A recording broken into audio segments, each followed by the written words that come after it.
Hey, some more high school hoops before the new year. Notre Dame, they are hosting Northview. A couple of possessions in. Nina Sims over to Bella Calgamugio. Back to Sims, hits the three.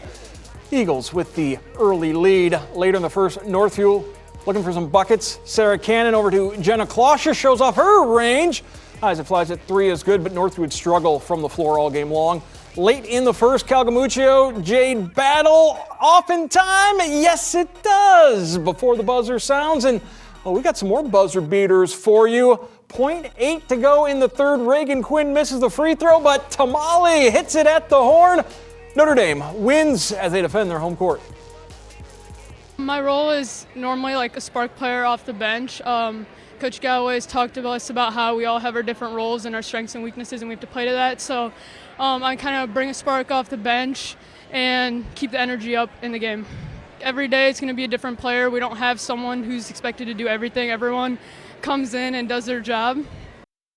A team effort for the Eagles, a team effort for us tonight with Jason Griffin and Nikki McCoy. So Notre Dame gets a victory here at home today over Northview, and tell you what, Northview is a little shorthanded today, but with Crawl out with an injury. But Northview came into this game. They had a game plan of shooting threes like they do. They weren't falling early, and Notre Dame took advantage. Honestly, Notre Dame really took advantage. Not only were Northview's shots not falling, they didn't get as many three-pointers as they normally get in every single game. Notre Dame broke out really tight at the three-point line and did a really good job of taking their main scoring option away.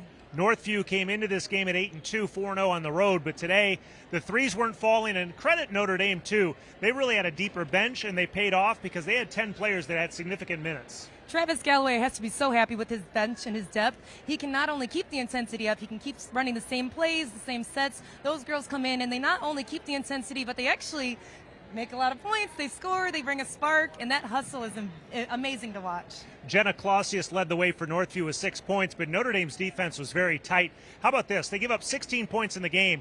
5 points is the most Northview had in any quarter.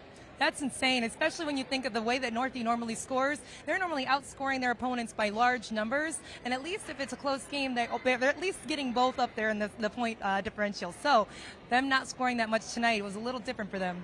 Notre Dame had balanced scoring. Sophia Van Sluten had 7. It was Dupree had plenty. Sims had some. And, of course, Tia Maley. But Northview falls today. They fall to 8-3. For Notre Dame, they get into the win column. They are now 4-3 on the season. Final score, Notre Dame 35-16 over Northview.